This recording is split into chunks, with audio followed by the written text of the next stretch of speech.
Bienvenidos de nuevo a nuestro canal. Hoy nos adentramos en una de las historias más poderosas, misteriosas y malinterpretadas de la Biblia: la serpiente en el jardín del Edén.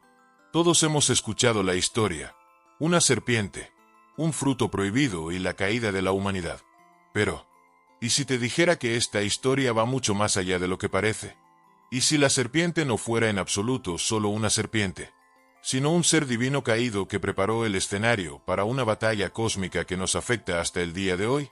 En este vídeo, desvelaremos lo que el texto hebreo original revela sobre esta antigua historia. Exploraremos quién era realmente la serpiente y recorreremos la Biblia para ver cómo este engaño en el Edén presagiaba la necesidad de la humanidad de un Salvador. Y aquí está la parte increíble. Veremos cómo esta misma historia revela una promesa de esperanza, una victoria que fue planeada desde el principio y que se cumplió a través de Jesucristo. Quédate con nosotros hasta el final para descubrir toda la verdad, los significados ocultos en Génesis que pocas personas conocen y cómo esta antigua historia de engaño y esperanza impacta tu vida hoy. Confía en mí. No querrás perderte lo que estamos a punto de compartir. Si encuentras fascinante esta historia, por favor, dale a me gusta. Esto ayuda a que más personas descubran este mensaje. Y si aún no lo has hecho, suscríbete a nuestro canal para más análisis profundos sobre las verdades ocultas de la Biblia. No olvides compartir este vídeo con alguien que necesite escucharlo y dejar un comentario con tus pensamientos. Empecemos una conversación sobre lo que esta historia realmente significa para nosotros hoy. Ahora, comencemos. Empecemos con lo que la mayoría de nosotros hemos aprendido: la historia de Adán, Eva y la serpiente en el jardín del Edén. Esta historia es una de las narrativas más conocidas de la Biblia, pero a menudo se malinterpreta o se simplifica en exceso. En Génesis 3:1 dice: Ahora bien, la serpiente era más astuta que cualquiera de los animales salvajes que el Señor Dios había hecho. En las lecciones de escuela dominical, en las películas y en la cultura popular, esta serpiente se representa típicamente como una serpiente literal que habla. La imagen de una serpiente susurrando tentaciones a Eva es icónica. Es una historia simple en la superficie. La serpiente engaña a Eva. Ella come el fruto prohibido. Lo comparte con Adán. Como resultado, ambos son expulsados del jardín del Edén. Esto se ve tradicionalmente como el origen del pecado y la razón del estado roto del mundo. Pero, ¿alguna vez te has preguntado por qué aparece una serpiente que habla en la historia en primer lugar? ¿Por qué Dios crearía tal criatura, capaz de engañar a su creación? ¿Y por qué esta serpiente tiene la capacidad de hablar, razonar y desafiar el mandato de Dios? Estas son preguntas que muchas personas no hacen porque hemos sido condicionados a aceptar la historia tal como se presenta. La mayoría de las interpretaciones ven a la serpiente como simplemente una herramienta usada por Satanás para llevar a cabo su plan. Sin embargo, esta comprensión tradicional deja varias preguntas sin respuesta. Por ejemplo, ¿por qué Eva no se sorprende al ver una serpiente que habla? En cualquier otro contexto, encontrarse con un animal que habla sería motivo de alarma. Pero Eva mantiene una conversación racional con esta criatura, lo que sugiere que podría haberla percibido como algo más que una serpiente común. Además, si tomamos esta historia literalmente, nos enfrentamos a la idea de que una serpiente causó la caída de la humanidad. Sin embargo, el castigo dado a la serpiente en Génesis 3:14 sugiere algo más profundo. Entonces el Señor Dios dijo a la serpiente: Por cuanto esto hiciste, maldita serás entre todos los animales domésticos y entre todas las bestias del campo. Sobre tu vientre andarás, y polvo comerás todos los días de tu vida. La imagen de la serpiente siendo maldecida a arrastrarse sobre su vientre se ha interpretado a menudo como una explicación de por qué las serpientes se deslizan. Pero, ¿es esto realmente lo que dice el texto? ¿O hay un significado simbólico que nos estamos perdiendo? Esto nos lleva a la siguiente pregunta: ¿qué era el fruto prohibido? Muchos creen que era una manzana, pero la Biblia no especifica qué tipo de fruto era. El enfoque no está en el tipo de fruto, sino en el acto de desobediencia. La serpiente convence a Eva de que al comer el fruto, ella y Adán adquirirán el conocimiento del bien y del mal, haciéndolos como Dios. Génesis 3:5. Este es un detalle crucial, ya que destaca la naturaleza de la tentación. No se trataba solo de comer un fruto, sino de buscar sabiduría y poder aparte de la guía de Dios. La interpretación tradicional pinta a la serpiente como un villano, a Eva como la engañada y a Adán como el participante silencioso. Es una historia sencilla de tentación y desobediencia, fácil de contar y entender. Pero, ¿es realmente tan simple? ¿Es la serpiente solo un animal astuto? ¿O hay más en la historia oculto en el texto hebreo original? Para entender verdaderamente la historia de la serpiente, necesitamos profundizar, mucho más profundamente, en el texto hebreo original. La palabra traducida como serpiente en nuestras Biblias en inglés es naas. Este término a menudo se toma literalmente para significar una serpiente. Pero aquí es donde las cosas se ponen interesantes.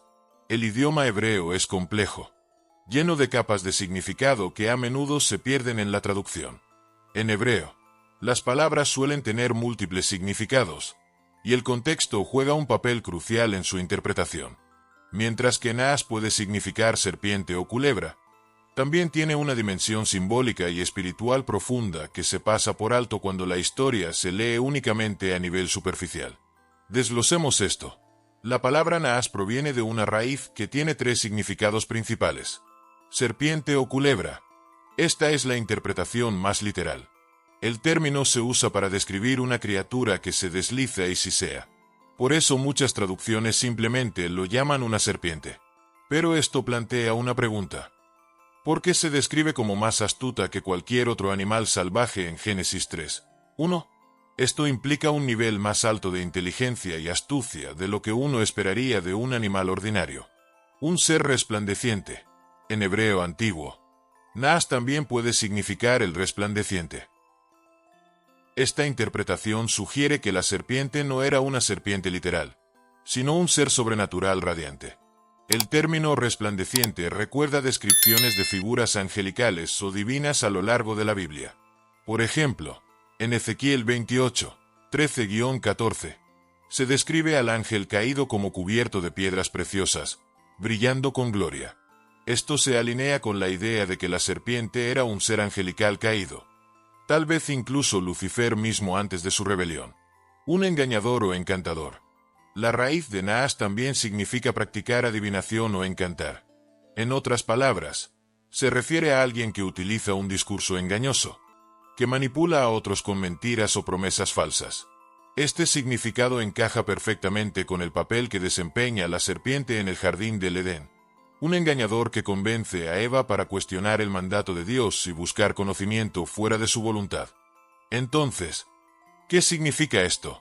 Cuando miramos el texto hebreo, vemos que la serpiente no es solo una serpiente deslizándose en el pasto. Es un ser poderoso, astuto y posiblemente divino. Es como si el autor de Génesis quisiera que viéramos más allá de la serpiente literal y reconociéramos el engaño espiritual que estaba ocurriendo. El término naas, como resplandeciente, se alinea con descripciones de seres angelicales en otras partes de la Biblia. En 2 Corintios 11-14, el apóstol Pablo escribe: y no es de extrañar, porque Satanás mismo se disfraza como ángel de luz. Esto sugiere que la serpiente en el jardín pudo haber aparecido como un ser radiante, una criatura de luz, usando su belleza y apariencia para engañar a Eva.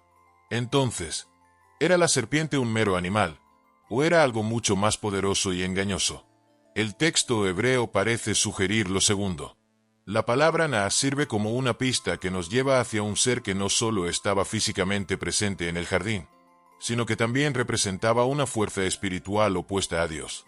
No era simplemente una serpiente. Era un engañador que trajo muerte espiritual a través de mentiras y promesas falsas. Esta interpretación lo cambia todo. En lugar de imaginar una simple serpiente de jardín, comenzamos a ver a la serpiente como un ser divino caído, un tentador que usó su apariencia y palabras para desafiar la autoridad de Dios y llevar a la humanidad por mal camino. A lo largo de la historia, los estudiosos bíblicos han debatido la verdadera naturaleza de la serpiente en Génesis. Muchos creen que no era una serpiente literal, sino un ser sobrenatural divino. Esta interpretación se alinea con varios pasajes de la Biblia que ofrecen pistas sobre una figura poderosa que existió en el Edén antes de la caída de la humanidad. La clave para entender este misterio radica en conectar la descripción de la serpiente con otros textos bíblicos, particularmente Ezequiel 28, 13-15. En Ezequiel 28, el profeta describe a un ser que estaba en Edén, el jardín de Dios. El pasaje dice: Tú estuviste en Edén, en el jardín de Dios. Toda piedra preciosa era tu vestidura: el sardio, el topacio, el diamante, el berilo, el ónice, el jaspe, el zafiro, la turquesa y la esmeralda con oro. Los primores de tus tamboriles y flautas estuvieron preparados para ti en el día de tu creación. Tú, querubín grande, protector, yo te puse en el santo monte de Dios, allí estuviste. En medio de las piedras de fuego te paseabas.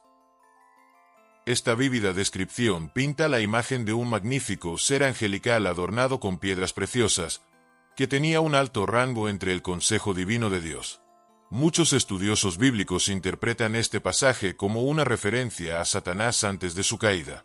El término querubín ungido sugiere un poderoso ángel guardián, uno que tenía una posición especial de honor y autoridad. En el contexto del antiguo cercano Oriente, los querubines eran vistos como seres espirituales poderosos que guardaban el trono de Dios. No eran los bebés alados regordetes que a menudo se representan en el arte popular, sino seres majestuosos e imponentes, asociados con el poder divino y la protección. Esta descripción no encaja con una mera serpiente deslizándose por el jardín, sino con una figura divina resplandeciente que una vez caminó en la presencia de Dios. Entonces, ¿quién era este ser en Edén? La conexión se vuelve más clara cuando examinamos la caída de esta figura. La frase "en medio de las piedras de fuego te paseabas" implica que este ser tenía acceso a los lugares santos de la morada de Dios, pero el orgullo y la rebelión lo llevaron a su caída. Isaías 14, 12-15 describe a este ser, a menudo identificado como Lucifer, cuyo nombre significa estrella de la mañana o portador de luz. El pasaje dice: ¿Cómo caíste del cielo, oh lucero, hijo de la mañana? Cortado fuiste por tierra, tú que debilitabas a las naciones. Tú que decías en tu corazón: subiré al cielo. En lo alto, junto a las estrellas de Dios, levantaré mi trono y en el monte del testimonio me sentaré. A los lados del norte, sobre las alturas de las nubes subiré, y seré semejante al Altísimo. Mas tú derribado eres hasta el Seol, a los lados del abismo. Este pasaje es a menudo interpretado como una descripción de Lucifer, el portador de luz. Retrata a un ser que una vez fue glorioso, creado para brillar con la gloria divina, pero que fue consumido por el orgullo. La repetición de la frase subiré muestra la raíz del pecado de Lucifer, su deseo de exaltarse por encima de Dios, de tomar el lugar del Todopoderoso. La rebelión de Lucifer no fue simplemente un acto de desobediencia, fue un intento directo de derrocar el orden divino de Dios. Buscó ascender por encima de las estrellas de Dios, una frase que simboliza las huestes angelicales, y sentarse en el monte de la asamblea, un lugar de honor supremo en los cielos. Este deseo de hacerse igual al Altísimo muestra su ambición de tomar el lugar de Dios, un acto de pura arrogancia. Este acto de rebelión fue catastrófico. Lucifer, una vez un querubín de alto rango, utilizó su influencia y belleza para desafiar la autoridad de Dios. La Biblia nos da un vistazo de su magnificencia antes de su caída. Ezequiel 28, 12-15 describe a Lucifer como lleno de sabiduría y perfecto en hermosura, adornado con toda piedra preciosa. Dice: Tú eras el sello de la perfección, lleno de sabiduría y acabado en hermosura. En Edén, en el jardín de Dios, estuviste. De toda piedra preciosa era tu vestidura. Perfecto eras en todos tus caminos desde el día que fuiste creado, hasta que se halló en ti maldad. Sin embargo, algo cambió. Se halló maldad en él. El orgullo, los celos y el deseo de poder echaron raíces en el corazón de Lucifer. En lugar de permanecer en su papel asignado por Dios, quiso más. Quiso la adoración, la gloria y la posición que solo pertenecen a Dios. Este orgullo lo llevó a su caída, y fue expulsado del cielo, ya no como el portador de luz, sino como el príncipe de las tinieblas. En Lucas 10 y 18, Jesús mismo se refiere a este evento diciendo: «Yo veía a Satanás caer del cielo como un rayo». Esta declaración confirma la naturaleza repentina y dramática de la expulsión de Lucifer. Un momento estaba entre las filas de los seres celestiales, y al siguiente, fue echado fuera, separado de la gloria que una vez conoció. Pero, ¿qué tiene que ver esto con la serpiente en el jardín del Edén? La conexión se vuelve clara cuando reconocemos que Lucifer, ahora Satanás, no desapareció después de su caída. En cambio, se convirtió en el adversario, el acusador que buscaba engañar y destruir la creación de Dios. En Apocalipsis 12:9, leemos: «Fue lanzado fuera el gran dragón, la serpiente antigua, que se llama Diablo y Satanás, el cual engaña al mundo entero. Fue arrojado a la tierra, y sus ángeles fueron arrojados con él». Este versículo une la identidad de la serpiente en Génesis con Satanás mismo, el ángel caído que buscó alejar a la humanidad de Dios, tal como había liderado una rebelión en el cielo. La serpiente no era simplemente un animal, era un disfraz, una forma adoptada por este ser engañoso para atraer a Eva hacia la desobediencia. Apareció como una criatura de sabiduría que ofrecía conocimiento divino, pero su verdadera intención era corromper la creación de Dios. Esta comprensión cambia toda la narrativa. La historia de la serpiente en el Edén no es solo un relato de un animal que engaña a una mujer.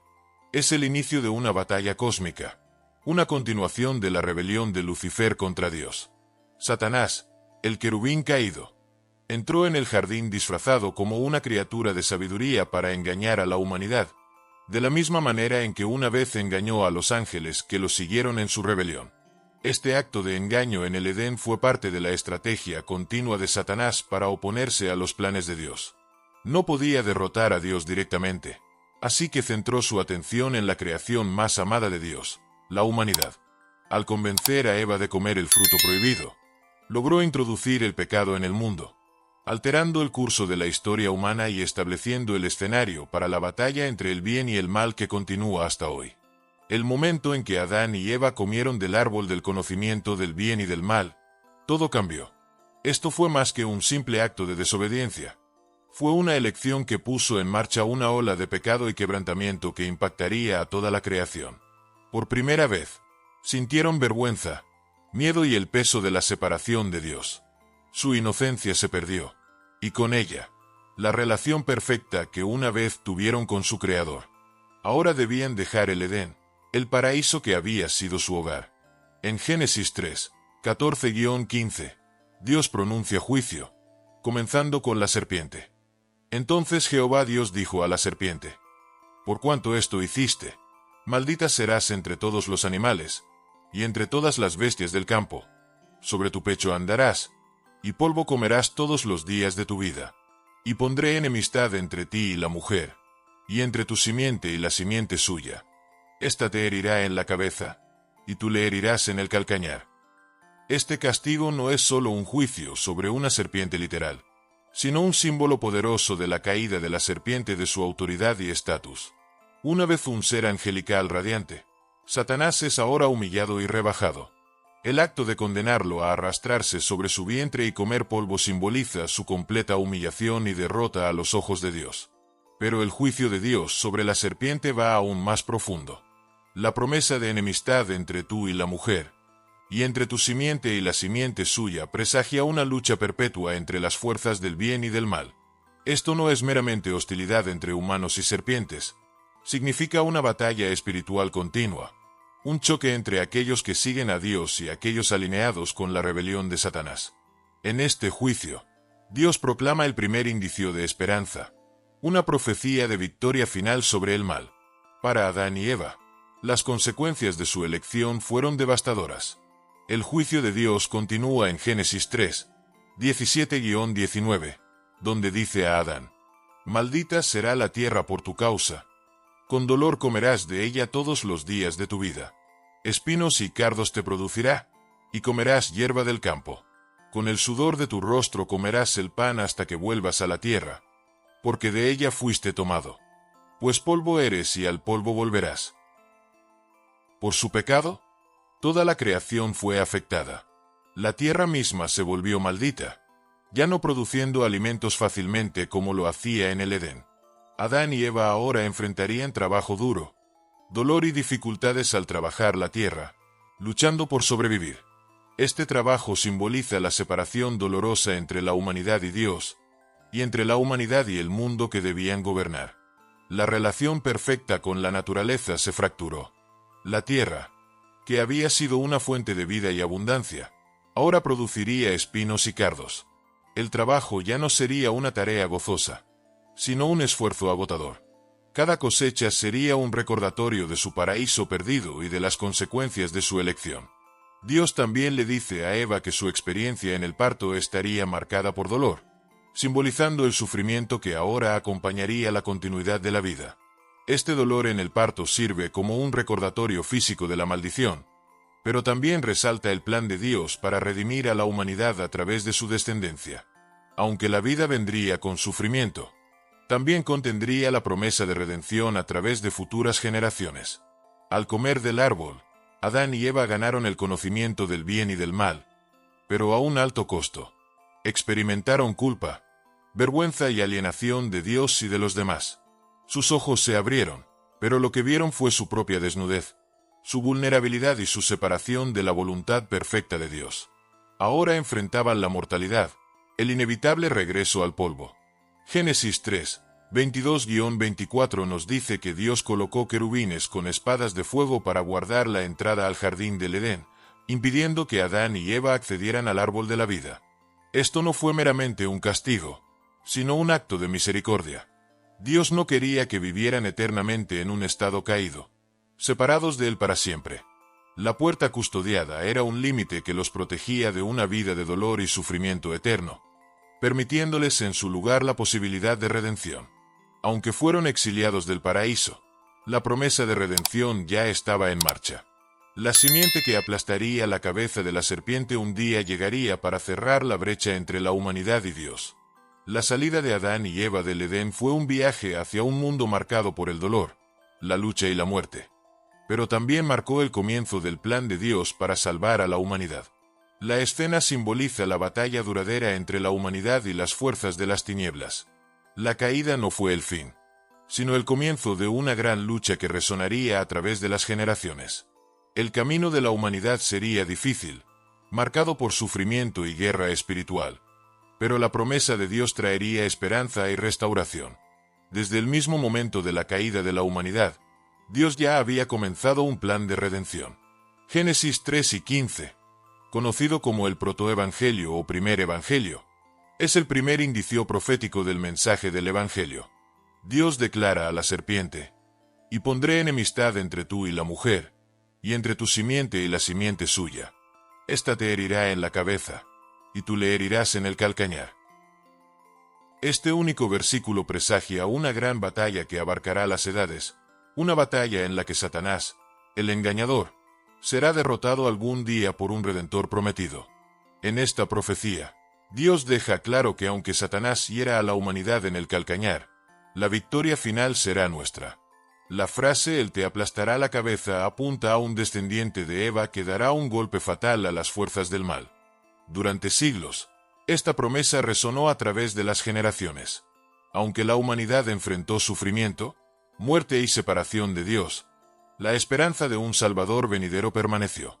Esta promesa, transmitida desde el principio, apuntaba a Jesucristo, quien nacería como plenamente humano y plenamente divino para traer salvación a un mundo caído. Cuando Cristo vino a la tierra, cumplió esta antigua profecía. A diferencia de Adán y Eva, que cayeron ante la tentación, Jesús vivió una vida perfecta, completamente obediente a la voluntad de Dios. Y al ir a la cruz, cargó con el peso del pecado de la humanidad, soportando voluntariamente el sufrimiento para revertir la maldición que comenzó en el Edén. A través de su sacrificio, Jesús deshizo la obra de la serpiente, liberando a la humanidad del dominio del pecado y de la muerte. En Colosenses 2 y 15, Pablo describe esta victoria de manera poderosa. Y habiendo despojado a los poderes y a las autoridades, los exhibió públicamente, triunfando sobre ellos en la cruz. Este versículo revela que la muerte de Jesús no fue solo un sacrificio, sino una victoria cósmica.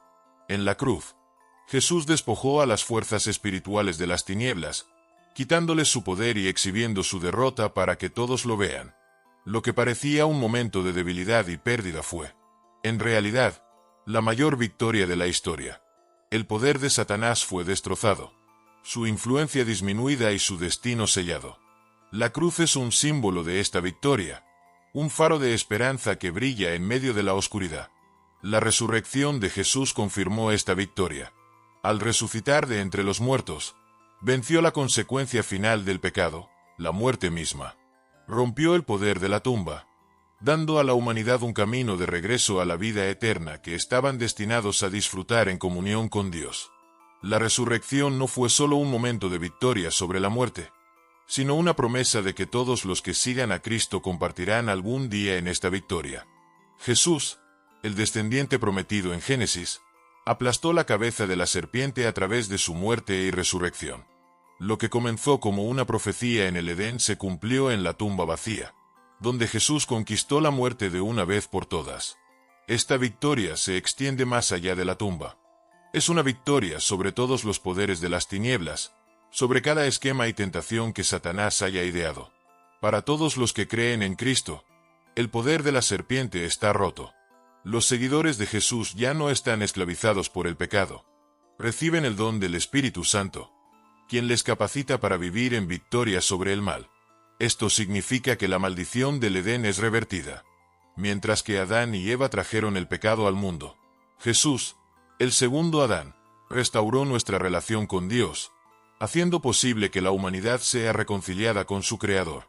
Romanos 5, 18-19 lo explica perfectamente. Así que, como por la transgresión de uno vino la condenación a todos los hombres, de la misma manera, por la justicia de uno vino a todos los hombres la justificación de vida. Porque así como por la desobediencia de un hombre los muchos fueron constituidos pecadores, también por la obediencia de uno, los muchos serán constituidos justos. A través de Jesús, se nos promete un futuro que refleja el paraíso del Edén, un nuevo cielo y una nueva tierra donde no habrá más muerte, dolor o separación de Dios. Apocalipsis 21:4 nos da un vistazo de esta creación restaurada. Enjugará Dios toda lágrima de los ojos de ellos, y ya no habrá muerte, ni habrá más llanto, ni clamor, ni dolor, porque las primeras cosas pasaron. Esta es la victoria definitiva prefigurada en Génesis, un mundo hecho nuevo, donde la maldición de la serpiente ya no existe y el pueblo de Dios está nuevamente en perfecta armonía con su Creador. La historia de la serpiente en el Edén no es solo una historia de la caída de la humanidad, es una historia de redención. Desde el principio, Dios tenía un plan para rescatar a su creación. La cruz se erige como símbolo de ese rescate, un símbolo del amor inquebrantable de Dios y de su deseo de traer de vuelta a sus hijos a sus brazos. A través del sacrificio de Cristo, la derrota de la serpiente es completa, y la esperanza de la humanidad es restaurada. Al final, el mensaje de Génesis 3:15 es un recordatorio de que, aunque el mal puede parecer poderoso, el plan de redención de Dios es aún más fuerte. La derrota de la serpiente estaba asegurada desde el principio, y a través de Cristo, esa victoria ahora es nuestra. Cada lucha, cada tentación, cada batalla que enfrentamos está respaldada por la verdad de que Jesús ya ganó, y nosotros también podemos vivir en su victoria. En conclusión, la serpiente de Génesis no era solo una serpiente. El texto hebreo y el contexto bíblico más amplio revelan que era un poderoso ser caído que buscaba engañar a la humanidad desde el principio. Entender esto nos da una visión más profunda de la naturaleza de la tentación y la batalla espiritual que enfrentamos hoy. Si esta revelación cambió tu forma de ver la historia de Génesis, por favor, dale un me gusta a este vídeo. Compártelo con alguien que necesite escucharlo y suscríbete para más análisis profundos sobre las verdades ocultas de la Biblia. Déjanos saber en los comentarios lo que piensas sobre esta perspectiva. ¿La serpiente era más que solo una serpiente? Hasta la próxima. Dios te bendiga.